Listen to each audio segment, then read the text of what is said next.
The Every Point Sports Podcast featuring Greg and Jack starts right now.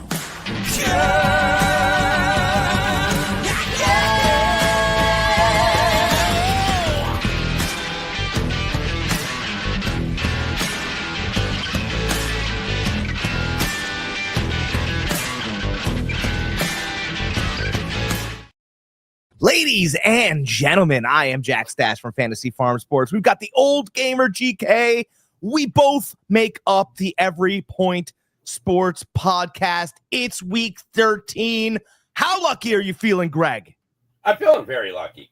Last week, did very, very well last week. We'll touch base on that. Doing well in college. Let me just preference everybody this week. Listen, I went undefeated last week. Every game I picked, every single game. I'll show you guys in a minute. But I am 0-4 this week in the NFL. 0-4 right now. So all the games I believe Jack and I were pretty much on the same page since we didn't do very well at the last 4 games. But come on, guys. They should have won. Like the Chiefs should have won. The Eagles should have won. Detroit should have won that game. What was the other one? Bengals, Ravens. Ravens should have won that game. 5 turnovers. Like, you know, What do they all have in common before we get forward? Before we go forward with this whole venture today, what do all of those teams have in common? They were favorites. All of them were favorites. All of those teams were favorite. Every single favorite. Every single favorite that they put on paper, let's not say they were, but every single favorite that they put on paper so far this week has gone down. Yeah. Does the trend continue, or do the favorites start hitting back? That's what we're going to argue today. Absolutely. I do want to give a shout out to my Crimson Tide, my Roll Tide. We won last night, Iron Bowl. Been going on, I think, since... I think I said 1896, but I think it's 1892 it was going on since. Oh, so, I mean, it's a long time, long rival.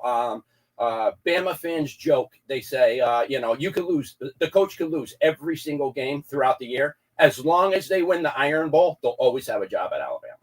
Yeah, I was thinking about this the other day.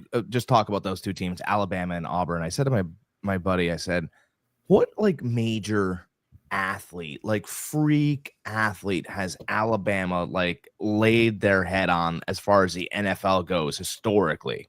And nobody really knows Joe Namath went there. Joe Namath, yeah. But nobody really knows Joe went there.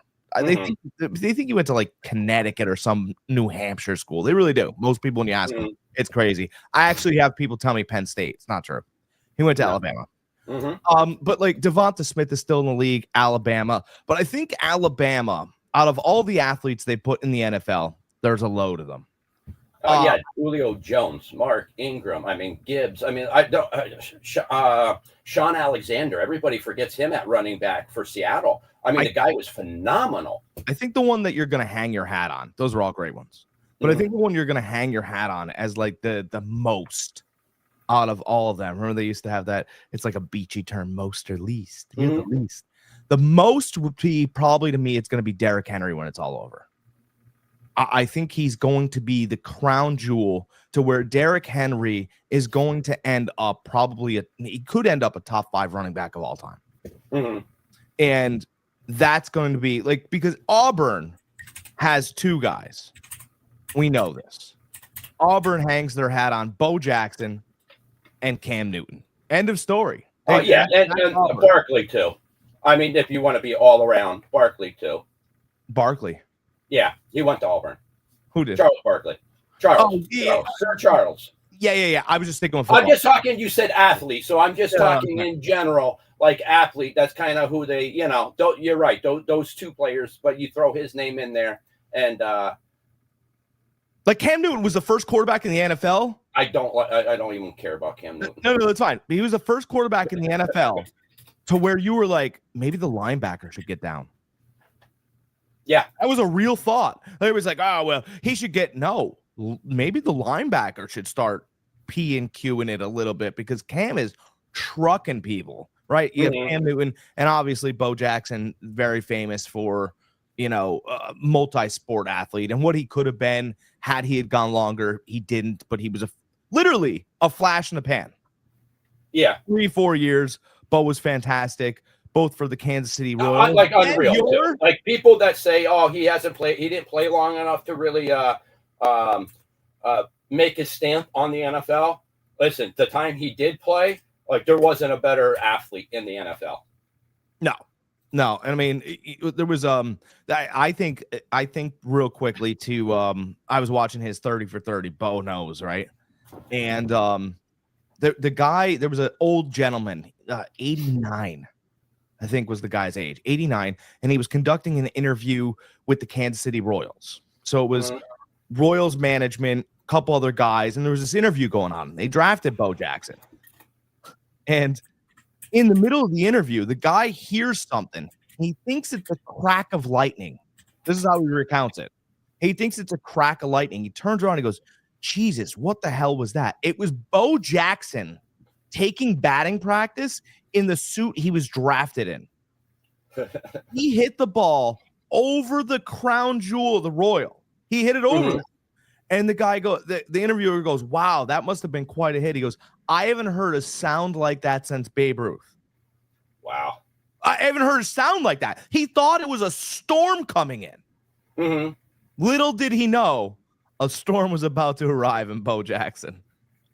I'm sorry, I'm just trying to get my place here. No, you're good. My two athletes out of Alabama differs from you. Listen, I love Derrick Henry too. I absolutely like it. It's hard not to say he is, but my two would be Julio Jones and Derek Thomas from the Chiefs, linebacker. Guy still holds the record for 7 sacks in a game.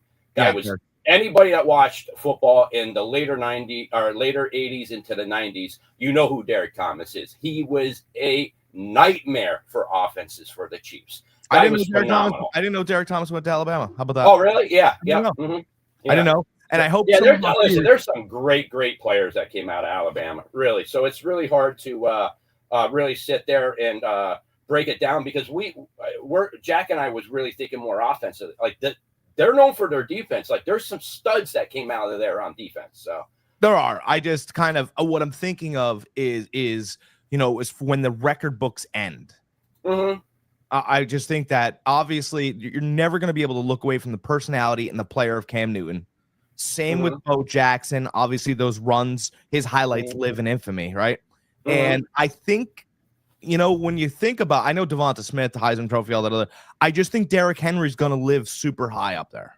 Oh, absolutely. I agree 100%. 100%. Can't disagree. Real quick, guys, I just want to share my bets here.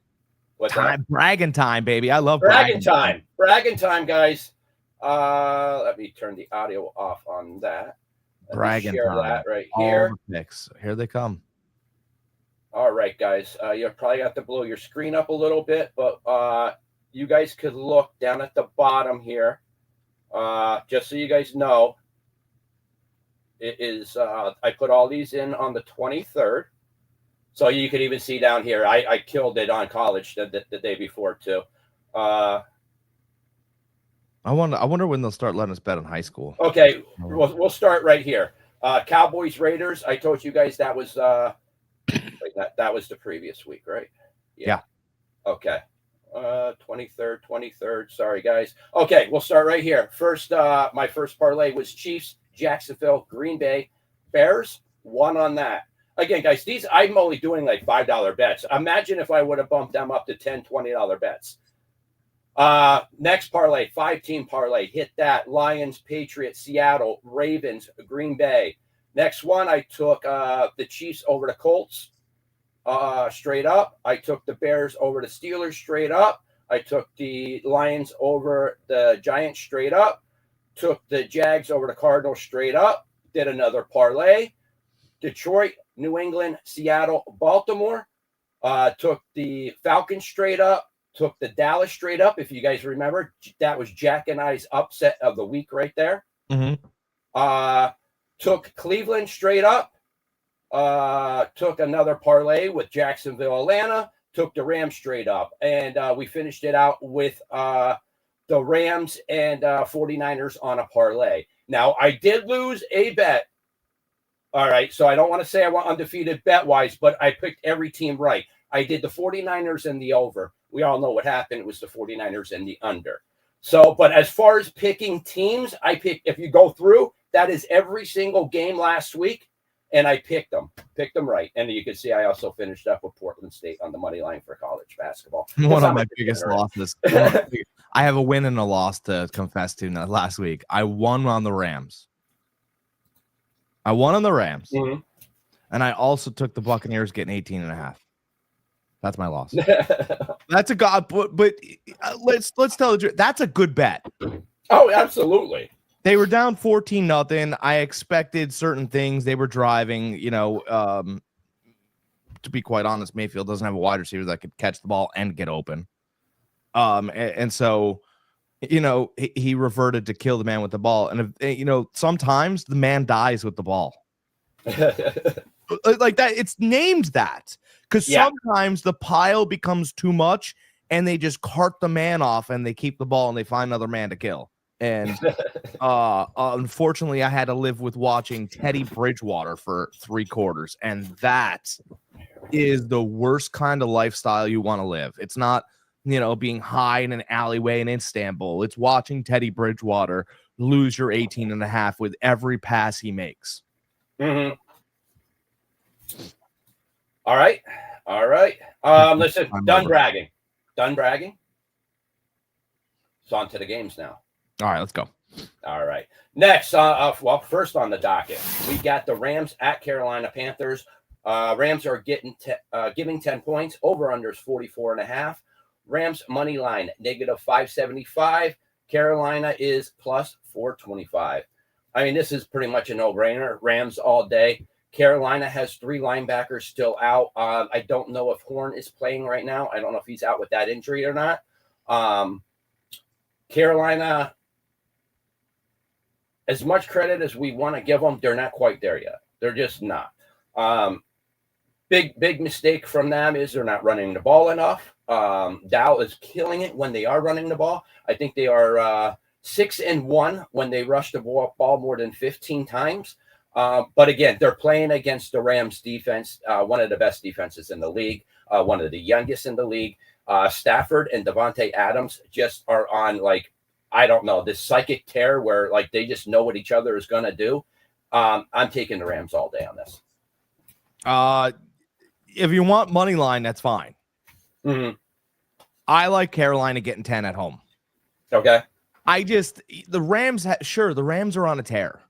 They are. They're traveling to Carolina. Carolina plays better in Carolina. Mm-hmm.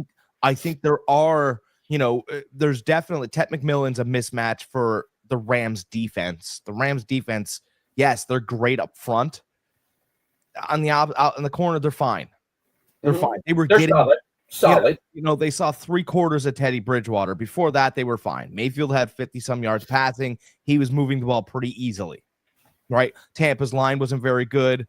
And we know what happened with that game. But what I think the Rams would be bad against is the one thing I think Dave Canales likes to do a lot of. He loves throwing screen passes. Dude, brother, I sat there last game and I went, if his shoulder isn't good, call a screen pass. Mm-hmm. I mean, they're up the field before the left tackle can move his left foot. What is going on here? That guy, the OC in Tampa couldn't see any of it. You couldn't get any screen passes done. You couldn't get a screen of the tight. You couldn't get anything. Mm-hmm. You weren't trying enough of it. An aggressive defense needs to be slowed down by screen passes and draw misdirection runs, draw plays. You did none of it. And if you knew your guy was a lame duck, you could have done anything else. Anything else. Whatever you were doing, you should have spiked your headset, let somebody else pick it up, and run the plays. I think that Dave Canales is smarter than the offensive coordinator in Tampa right now. And I believe that him being at home, he'll look at a loss. He'll get a loss. It'll probably be between 7 and 3. I'll take Carolina getting 10. Okay. All right. I'm taking the Rams. I'll take the points. I'll take the Rams straight up. I just have no respect for Carolina right now, especially with all the injuries on defense. I just think the Rams are far above anybody else right now in the NFL. Eagles, we gave the Eagles too much credit the last 2 weeks. Just that they're in a little funk. We'll go over to we will not go over to Eagles game because they already played. But yeah, they're in trouble. They're in trouble. For you Eagles fans, you guys are in trouble. You guys did not look good this week. You didn't look good last week. You didn't look good the week before. AJ Brown was really the only reason why you were even in the game this past week. They're in trouble. Here's my biggest problem with the Eagles. Everyone wants to complain about their fans. The fans, they're jerks. That's fine. You could say that. But those fans have passion to win games. They want to win more than they want anything else on this planet, don't they? Yeah. Listen, they were on the naughty list, throwing snowballs and batteries at Santa Claus. So, Yeah, because Santa was wearing a different team uniform. That's how bad they want to win. Yeah. And if those players in Philly had half the passion the fans did, they wouldn't have lost the game this year. Mm-hmm. They walk through the game like they're half stoned. That's how they go through games. They go through games with no fight, no fear. If Dan Campbell was coaching the Philadelphia Eagles, they wouldn't have lost the game. Now, he's dumb and can't do math that goes on fourth down all the time, but they have a tush push that works for that. Mm-hmm. The main problem, I think, is Hurts. I really do. As much credit as we want to give him for being an all-around good quarterback, he has deficiencies he can't do. And if you look at him this past week over on the sideline, he's just sitting there on the bench, no emotion on his face. Like, I'm not saying, listen, I want you to be mad or anything else. I want you to inspire your team to be better. That's part of being a good quarterback, inspiring your team. That's one knock I'll give on Tom Brady. Like, I'm putting part of this Brandon Ayuk situation on Brock Purdy because he feels alienated from the team right now, going through all this rehab, not being able to be around anybody. And Brock didn't even invite him to his wedding. Like, invite him to your wedding. Like, make him feel little, you know what I mean? Yeah. I just feel like that's part of being a quarterback, is making your players around you, inspiring them, making them feel welcome, making them feel like part of a group, part of the team, right? Like, or am I just giving them too much credit for a quarterback? You're going to ask them to do tough things sometimes, and when you do, you're going to have to pay them in other ways. But the quarterbacks are making way more than anybody else on that team. What, 45 to 60 mil a year? For a good to a great quarterback? Jalen Hurts doesn't throw great balls. Never has. No, but he does throw a good deep ball. He does. He trusts his guy, Devonta Smith, more than anybody. Mm-hmm. And because he played with them at Alabama. Right. And I just believe that at the end of the day, there's going to be a decision that'll have to be made. Because to me, I don't think there's a big difference here between Jalen Hurts and Kyler Murray. Mm-hmm. I really don't. When Kyler gets down, Kyler does not come back.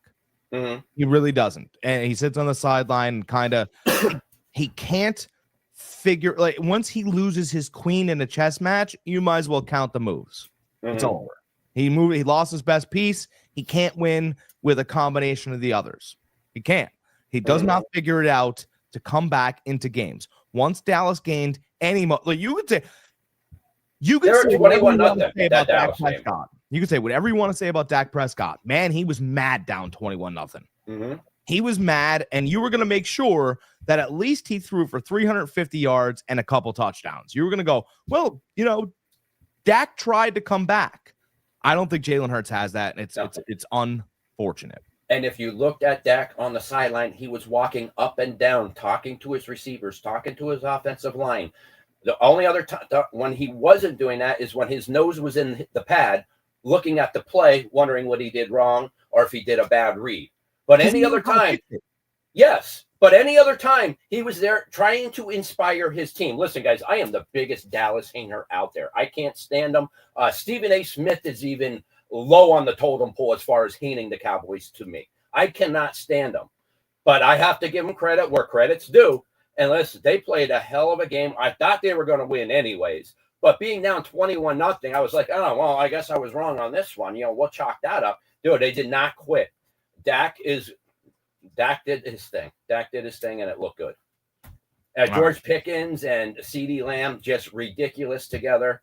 Yeah. They're on a roll. They're getting healthy on defense. They traded Quentin Williams. He's a difference maker in the middle of that defense on that line. So yeah, things are looking good for him. Like this Philly team, I just want everybody to understand this Philly team is as talented as Tom Brady's best Patriots team that was blowing teams out by 40. Mm-hmm. It's not even close. I know. That defense, when Tom Brady had Randy Moss, the spreads were set at 17. Mm-hmm. And he was beating those spreads by the second quarter. Think about that. Really think about that. This Eagles team is absolutely loaded with talent, and they're losing. Yeah. My boss, he said that. He's like, "Oh, we're more talented. We're not going to lose." I'm sorry, talent isn't everything. It is if you have an edge, and they don't have any edge. Yeah, no. That's why I said talent isn't everything. You could have all the talent in the world if you don't have a coach that can put everything together. I mean, football is the ultimate chess piece. If you're missing one or two pieces that people aren't doing what they're supposed to be doing, you're not going to win. I can name 15 quarterbacks right now that could be in that position, and they would be undefeated. Mm-hmm. Yeah. All right. Next, we got the Niners at Cleveland. Niners are giving 5.5. Over under is 35.5. Niners are at 250 money line. Browns are at plus 205 money line. Listen, we all know how the Browns defense is at home. They are a stud. This is already below a 1-score game. I know Shedeur Sanders. Everybody talks about what he did last week, this and that. The fact of the matter is they played the Raiders. Yeah, the Raiders. And we all know how their defense is. It's horrible. So on that fact of the matter, I'm going with the Niners. Not picking with my heart, picking with my head. The minus 250, there's still enough meat on the bones for me to take the money line, and I'm not really too scared of the 5.5. I'll take the 49ers on the money line. I don't like the 5.5. The reason why I don't like the 5.5 is because we talk about, yes, the Raiders, right? He beat the Raiders, but the Niners starting defense is way better than the Raiders starting defense, right? Even with all the injuries. But they're playing with practice squad guys, a lot of them. I mean, with the 49ers defense is not a starting defense right now. And I do think that Shedeur Sanders is going to have some success. And if he has some success, by the way, a lot of bad weather in the Midwest. Mm-hmm. Yep. Got to be snowy. Yep. Snowy, ball bounces weird. I think this plays within 3. I think San Francisco wins. Mm-hmm. But I can't pretend like that defense is better than the Raiders at this point. They're not there. Their leaders, Warner's still out. Oh yeah, he might be able to be back for the playoffs. So I can't endorse San Francisco's defense as some world beater. But they're still solid enough to handle Cleveland's offense, who's been pretty much nothing. We talk about Buffalo too. We're like, Buffalo's defense is pretty good. Yeah, 4 years ago. I never say Buffalo's defense is good this year. But they're bad. And there's some defenses where we remember them being good. You can't lose 8 players and be good. Mm-hmm. Really? No, listen, I'm not saying. I'm just saying they're solid. They could get some of the job done when they need to. I think the smartest thing San Francisco could do today, what I would do if I was guarding against Shedeur Sanders, the thing that I would do is I would run a zone to man defense. Make him make the throws against man. Because when you blitz him, that's when he's good. Believe it or not. Off script, that dude can maneuver. And off script, he could find guys. When you make him pick apart a defense, he is not even close to being there. That's where Dylan Gabriel is a little bit better. But unfortunately, I could bring 7 guys at Dylan Gabriel, and he could just crawl in his 5'6.5" shell in a ball on the ground, and the game is over. Where Shedeur can shake some guys. If he just learns how to hit these little areas here, we can build there. Myles Garrett, unreal. Sure, he's going to have a nice couple sacks today. What does he have? 14 in the last 6 games. Unreal. Guy's phenomenal. He's probably going to break the sack record this year, which I hope he does, because Strahan does not deserve it. So if anybody doesn't know what I'm talking about, go to YouTube, check it out. You'll be disgusted as much as I am about it. But anyways, Favre and Strahan. Oh, I hope they're lovers. But anyways, I don't. I like the Niners here. Again, Jack said bad weather. I'm sure there's going to be a couple turnovers by both teams. This is going to be a sloppy game. Sloppy game. If the over-under was even close to being like 38, 30, 40, I would probably take that. But it's sitting right now at 35.5, so I'm not touching that over-under. That's set pretty low already. No, there's no reason to. Nope. Yeah. Yep. All right, next. We got the Houston Texans at the Indianapolis Colts. Texans are getting 3 points. Over-under is 45.5. Texans are at plus 142. Indy's at negative 170. Jack, you were talking about this game a little bit earlier.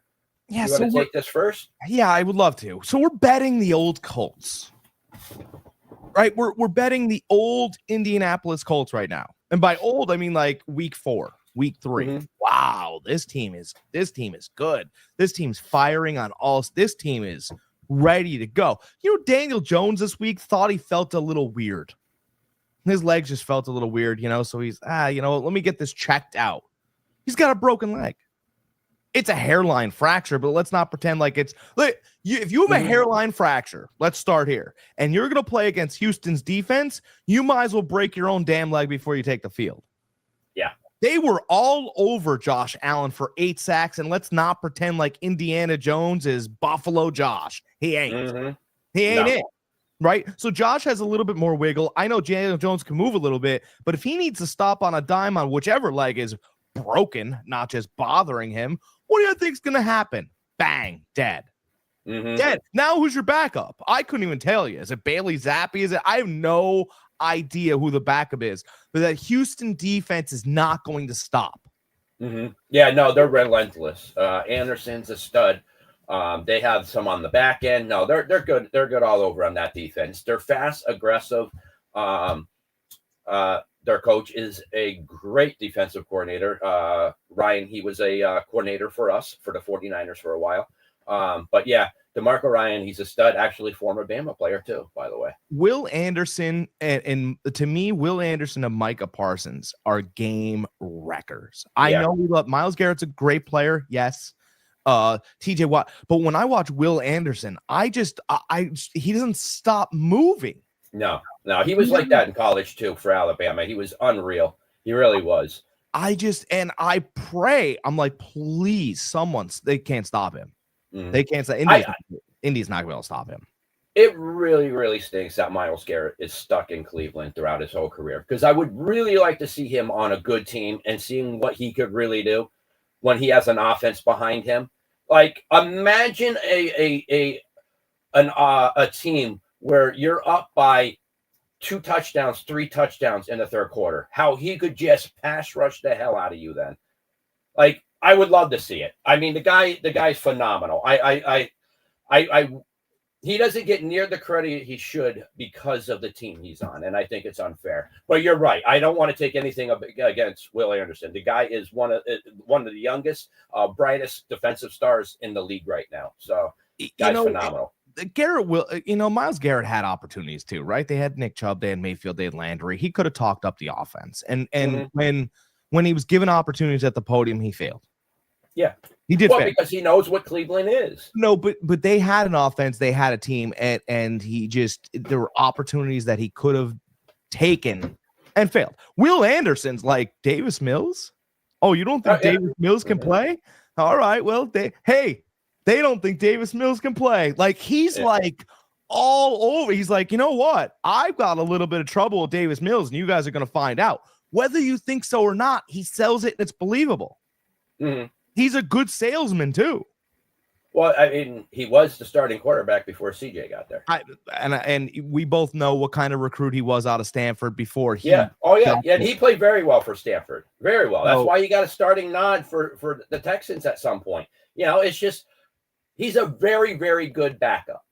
He could put together 2-3 good starts for you if need be, but he's just not a starter. And that's fine. There's some people that just aren't.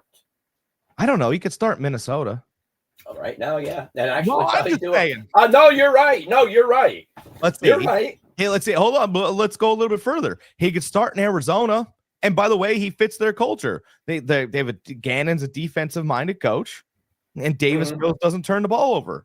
And let's face it. I mean, Brissett's not doing a bad job there. He's not under center. No, he's doing very well. They just can't win, not because of him.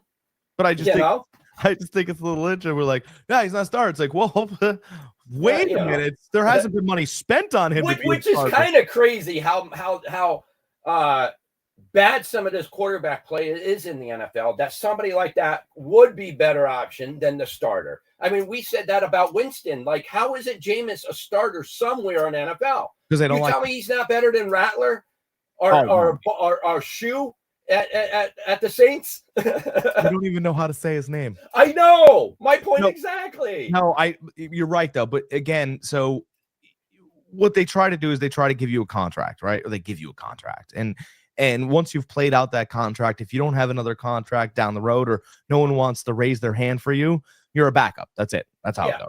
Yeah. Right. Like, remember when they gave those tapes to Jamarcus Russell, and they proved that there was blank tapes, and he's like, oh yeah, he goes, I was seeing all the plays and they were blank tapes. That wasn't them trying to see if he was studying, like they sold that to you. That was them trying to get out of his contract and no one else ever having to give him one. That was what the Raiders did to Jamarcus Russell. Did he deserve it? Yes, but that's what they were doing. Never got a second contract, never. And they were able to get out of his first one. Because he lied about the information that they gave him that wasn't information at all. They blackmailed their own player. That's how bad it got. Let's move to our next game. All right, next we got the Jacksonville Jaguars at the Tennessee Titans. Jags are giving 6. Over/under is 42.5. Jags are at negative 270 money line. Tennessee's at plus 220 money line. Tennessee hung in there last week, surprisingly. But listen, they're still Tennessee. Jacksonville's playing as much crap as Jack likes to talk on Jacksonville. They're playing good ball this year. They have a good record. They're winning. That defense is okay. Yeah, you. When do I talk crap on Jacksonville? Every time you can. That's not true. It is. Let's get a little bit more specific. We have tape. Let's get more specific here. Trevor Lawrence is awful. And okay, all right. Well, I don't think he's awful. Liam Cohen's a great coach. So you know how I know he's a great coach? Because he's from Tampa. Because he's doing great with Austin. He's doing fantastic with Trevor Lawrence. Trevor Lawrence finds ways to screw up games. Liam Cohen's he's an off season away from losing weight and becoming the starting quarterback. That's how crazy he is. And he really is. If he had, and the crazy part about it is that he knows.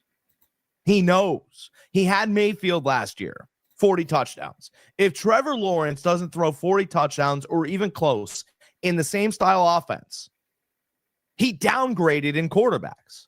Absolutely, but you're talking Mayfield's a top 5 quarterback in NFL. I'm not. I know, but everyone you can't compare the two. Like, I'm just saying, Lawrence is okay. Lawrence is probably has just as good of an arm and probably better athletically. But I feel like he's dumb. There's no better word to speak of it, right? Cohen will give him the answers to the test. And he goes, just study a couple of them. And he comes in the next day and fails it. Or he doesn't throw to the back shoulder when he needs to not get the guy killed. He has all the tools and none of the brains. They're winning, though. They're winning, though, despite him. They're winning. I like Jacksonville. I like Liam Cohen. I don't think Trevor Lawrence is going to survive there long. And I do believe the power is now in the coach's hands. And if the power's in the coach's hands, he's going to get to send Trevor away. and pick a guy that he wants. I'm telling you. Yeah, I don't think that's going to happen anytime soon, just with the contract that Lawrence has. Too much dead cap space. Oh, you could send Trevor Lawrence to Arizona and they'd be cheering for them. Yeah, but it's not about that. It's how much dead cap space you're going to absorb over the next 2 years. Like you're going to absorb a dead cap that pays for a quarterback. Like you just can't do that a lot of times. You just can't. That's why these contracts are handcuffed to the team. Now there is probably a point in the contract where they're able to get out, but I don't think it's this early into the contract. Just Jamarcus Russell him. That's all you got to do, guys. Yeah, got to send him some tapes. Make sure he doesn't rewind them properly. It's not going to work. I think it is working. I think it's working a lot better with Cohen than it was anybody else. Again, they're winning. As much as you want to say, despite Lawrence still has to make the plays. He still has to score the touchdowns. They're not all rushing touchdowns. They're throwing the ball. So on that fact, I am taking Jacksonville. I'll take the 6 points. Tennessee, listen, they showed a little something last week, but I don't think it's sustainable. I think they just got a little lucky last week. So I'll take Jacksonville because Tennessee doesn't have a coach. Yeah. Or a quarterback. Nothing. They have nothing. They do have a defense, a little bit of a defense. That's I get so. I'm sorry. I don't want the backlash from Tennessee people. You have fantastic country music. Now we can move on. All right. And yeah, I mean, what you call it? Their Vanderbilt won last night. So there you guys go. They have some things going on. Their first 10-win season in school history.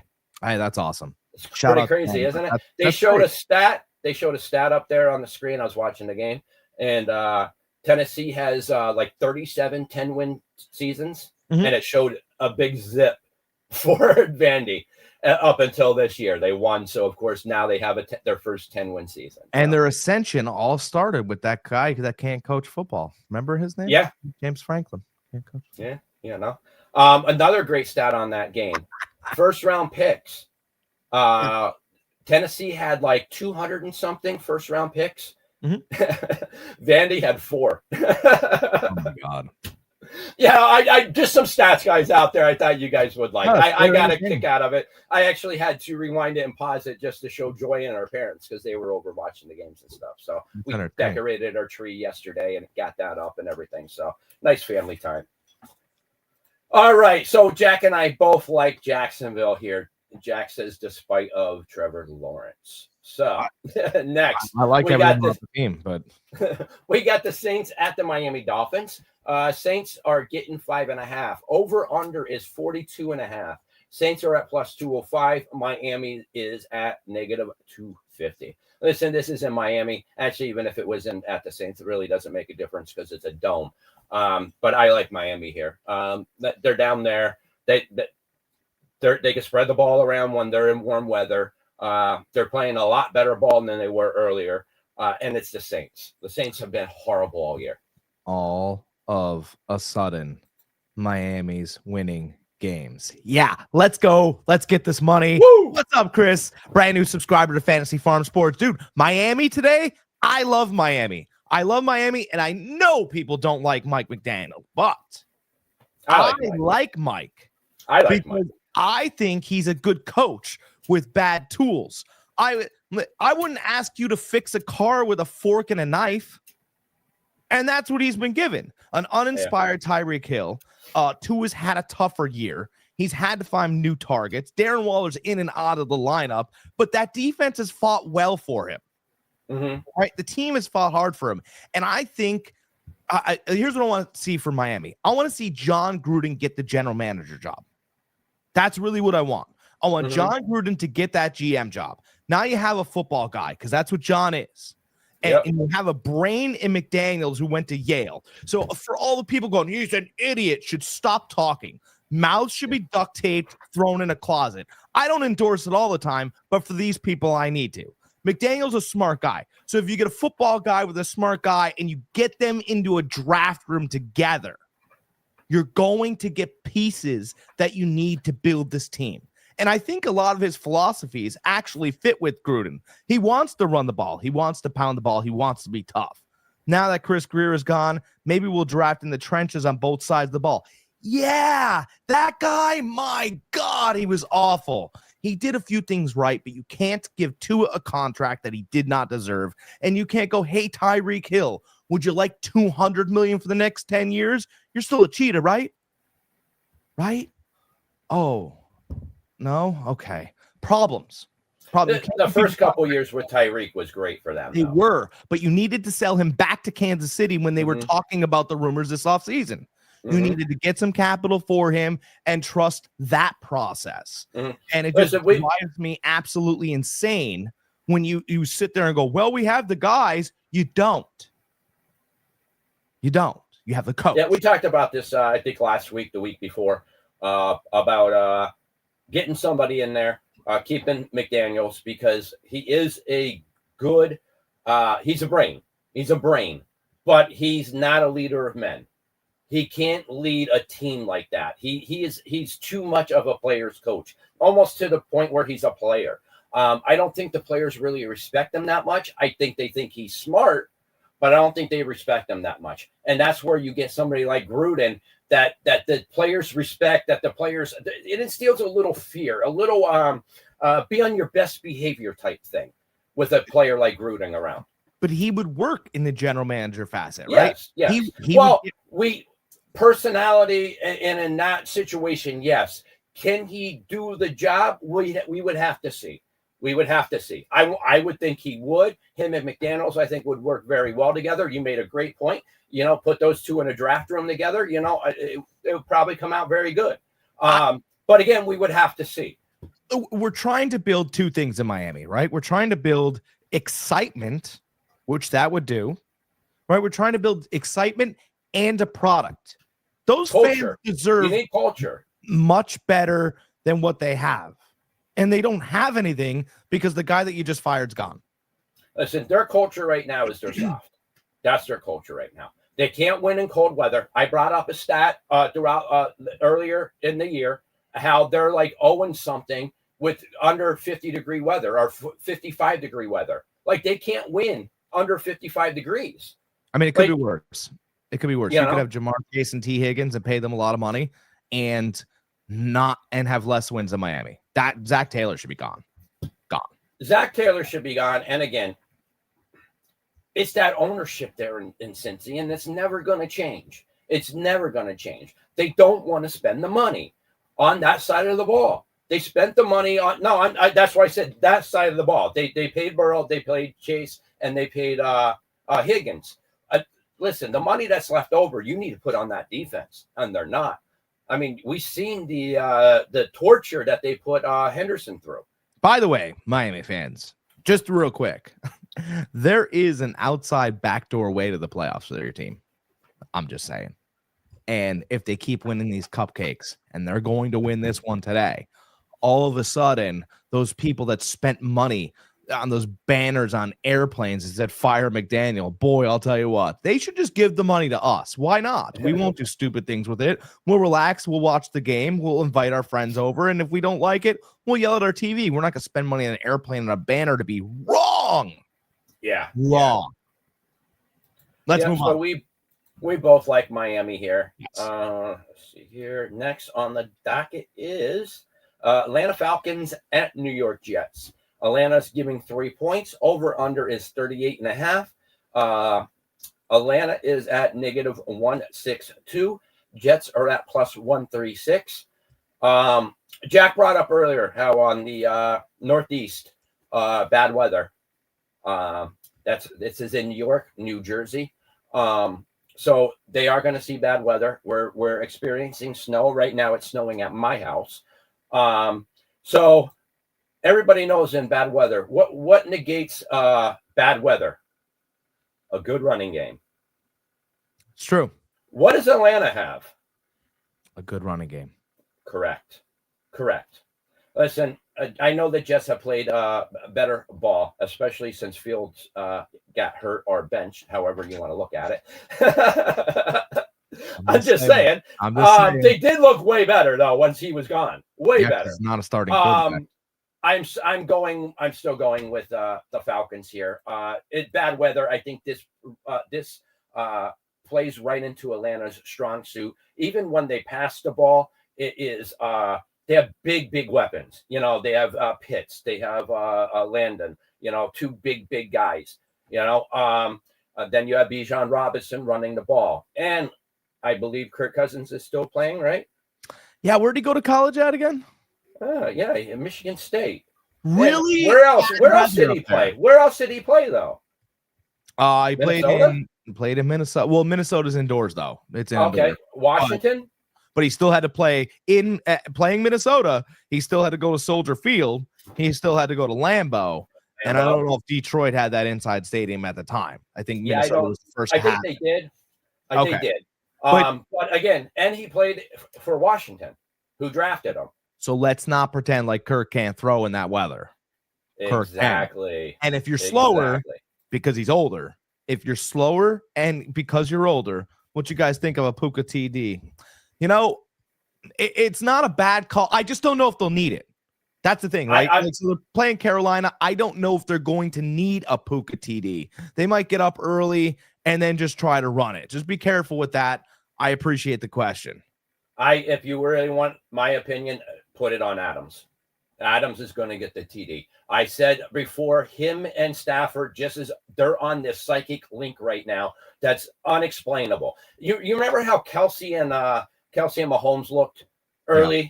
You know, like you're like, wow, they're just on the same page. Like, how do they know? Like, Kelsey's not running that route that he's supposed to, and he ad-libs, but Mahomes finds him. Like, that's kind of how Stafford and Adams are right now. They're just on a whole nother level, receiving and quarterback wise right now. So my number one would be definitely Devontae Adams, a touchdown. Okay, yeah, that's good. Seahawks to cover +12 at home.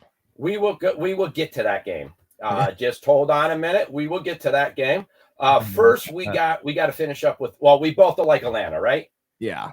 3 points, like shouldn't be discussed too much. Yeah. Okay. Next, we got Arizona at Tampa Bay Buccaneers. I mean, this should be a very easy game too, right? Yeah. I just look at the amount. Listen, you're the Bucks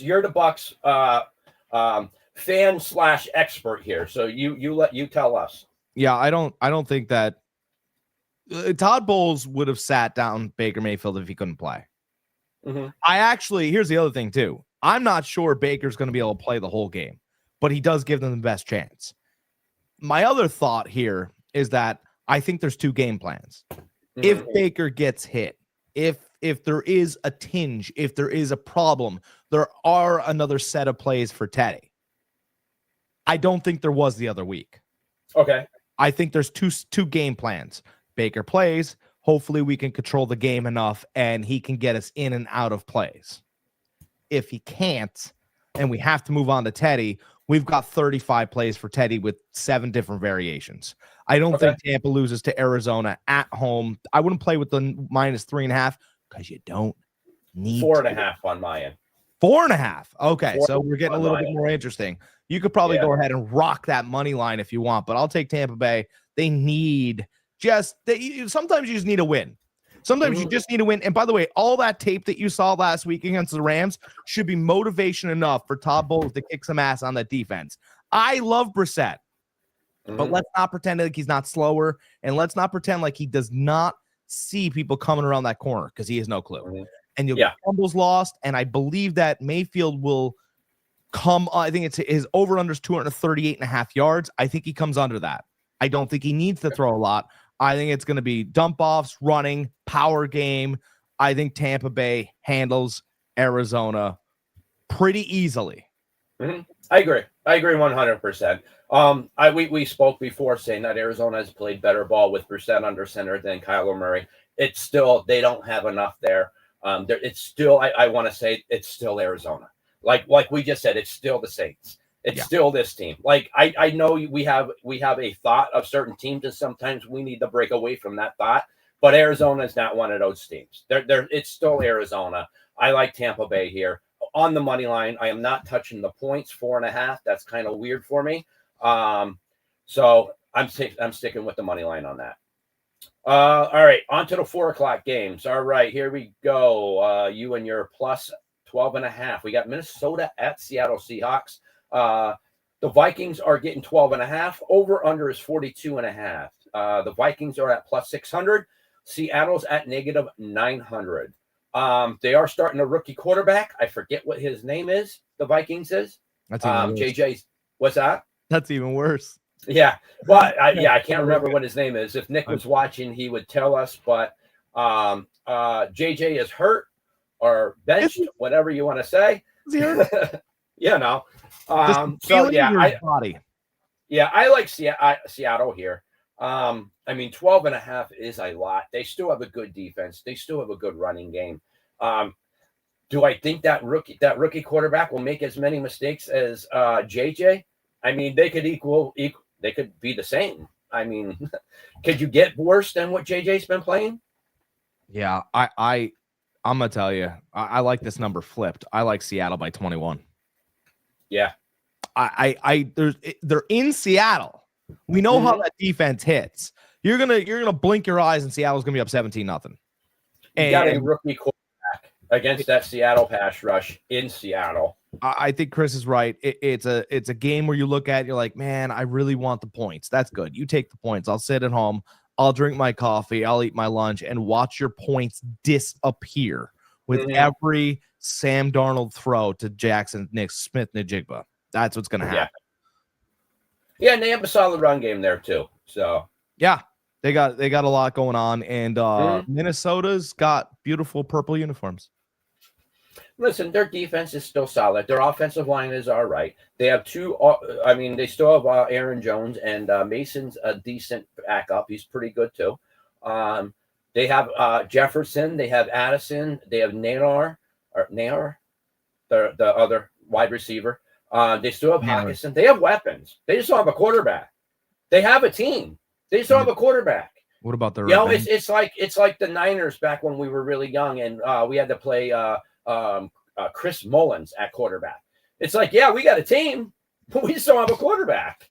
So, I mean, in that aspect, I am going with Seattle. I would like the 12 other than the 12.5, but I do see this being a blowout. Sorry, Nick. Next, we got. What about the revenge? What's that? Sam Darnold against his old team? What about the revenge? Mm-hmm. I wasn't Sam even thinking Darnold that versus factor. his old team. I know that we think of Mayfield in that factor, but like Darnold wasn't happy to get nothing. Yeah. Now your boy liked over me isn't even playing because he's hurt. Yeah. Now look where you're at. Look where you were with me. Look where you are without me. Now watch. I love that over too, by the way. I think Sam Darnold's going to try to run up the score. I just got a feeling. I love the over 41. 2.5. I mean, that's not much. Yeah, I think Seattle scores that on their own. I like that too. I mean, you could just take the Seattle and take the under or over. Yeah, I love it. Right there on a two parlay. Next we got the Bills at the Steelers. Buffalo's giving 3 points. Over under is 45.5. Buffalo's at negative 166 money line. Steelers are at plus 140 money line. Listen, Buffalo is playing a shell of themselves right now. Steelers defense is playing much better. We talked about that. As long as their defense could start doing something, that team should be pretty good. They have been doing something. Aaron Rodgers is back this week. But I think Buffalo's back is up against the wall. They need to win this game. No ifs and buts about it. I think they end up pulling this one out. I think it's Buffalo. I'll take the 3 points. You think Buffalo wins? Yes. Yeah. I guess both of these teams aren't great. No. I want to stay away from this game. I'll say that. I don't want anything to do with it. If you take Buffalo on the money line, it's fine. But I don't really like where either team is. Mm-hmm. Both need to win. Mm-hmm. Buffalo's trending Kansas City. Yeah, and that's not where you want to be. I don't think Buffalo's offensive line's terrible. Mm-hmm. They're not bad. They're terrible. They don't have. Here's the thing, man. Like, I love Josh Allen, but he doesn't have a wide receiver that can win. No. Okay, so no wide receiver that can win. Bad offensive line. I mean, what does Buffalo do? And Josh Allen is holding the ball on to 1.5 seconds longer than last year. The best wide receiver on the field is on Pittsburgh's side. Mm-hmm. I mean, and you're in Pittsburgh. Yeah, see, that doesn't bother me just for the fact that the weather's way worse up in Buffalo. So that doesn't bother me at all. No, I don't. It's not that. I just you're away. You're in Pittsburgh. Yeah. And I don't think that you have the best tools. Actually, I just talked myself into Pittsburgh. I'll take. Give me Pittsburgh getting 3. I'm taking Buffalo. I can't. JJ Watt will be all over him all day. Mm-hmm. Yeah. I mean, like I said, I just think Buffalo makes more plays than the Steelers. I'm going with Buffalo. Jack is going with the Steelers. No, I want them to, but like with who? Who are they going to make more plays with? I don't know who they have. I mean, they have Cook, really good running back. Start running the ball more. They do run the ball very, very well when they commit to it. Yeah. So. Yeah, that's just when you start writing down the 1-for-1s, you're just like, where? Like, I know that they're the Bills and I know what they've done in the past, but right now, it's really interesting that they were a lot better with Stephon Diggs. Mm-hmm. And so is Stephon Diggs' team now. A lot better. By the way, Stephon Diggs would be the leading receiver in Buffalo right now with his stats. Now. Yeah. Mm-hmm. Right now. What a fantastic move, Buffalo. Oh, we didn't like how loud he was. You need loud people. Mm-hmm. You need somebody that's loud. You got nothing. 0. You don't have one wide receiver that can win any matchups outside, inside, any side. When you had Diggs there, he could pick up 4 yards for you. He could run a cut route for you. If you had a bad offensive line, he knew it. You got nothing. And let's face it, before the trade deadline, there was a couple of receivers out there they could have got. You got big problems. That's all Buffalo has. Buffalo's got problems for miles, and I don't know how to solve them, to be quite honest. Every time I watch it, I'm just like, man, like you beat Tampa Bay. Tampa Bay's down to Baker Mayfield in their practice squad. For real. That's who you beat.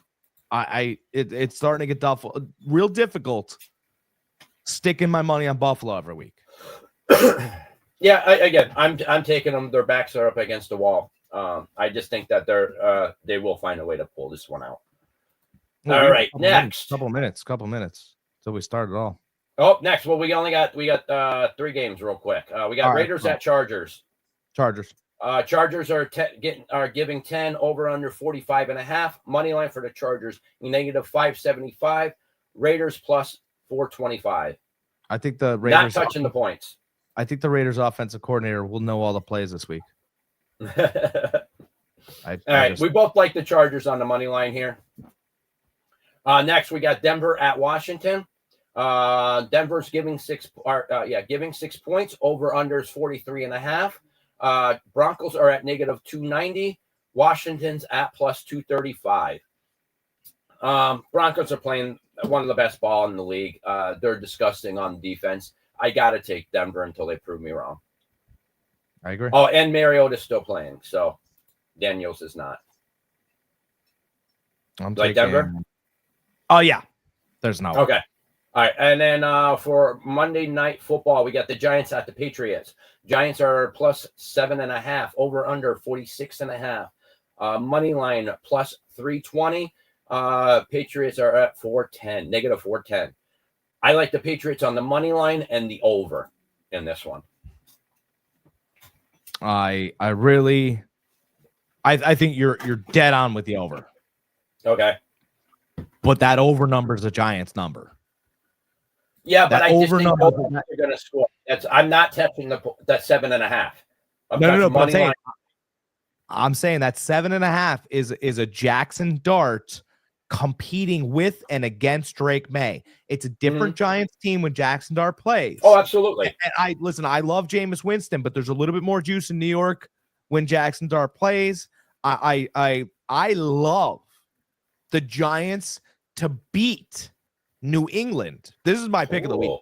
This is my pick of the week. This is my pick of the week. My pick of the week is I love the Giants to beat New England, and finally New England goes 10-3. Look, you run into games sometimes, and it's just not your. And you try to motivate, and you try to do this, you try to that. New England's been slowing how they've looked for weeks. They've been getting away, still playing well. You know the same old story. And I just think the Giants are going to come back inspired because their starting quarterback is back after that concussion. By the way, they were playing pretty well before the concussion. I love the Giants here. I'll be taking the Giants everywhere here. Okay. All right. I like New England on the money line and the over here. All right. All right, guys. That is it. We got the game starting in another minute or two. On that note, we are out. Guys, listen, thank you. Appreciate the views on the Knicks Kirk collection. I put a lot of work in that video. We're over 1,000 views on that video. The Brandon Ayuk clip that I clipped out from our podcast last week, that got 371 views and a lot of comments, guys. So I greatly appreciate it. Thank you, guys. Keep subscribing. Keep watching our videos over on OldGamerGK, over on Fantasy Farm Sports. On that note, guys, have a great weekend, great week betting, and we'll see you back here next week. Next week, baby. Like, subscribe.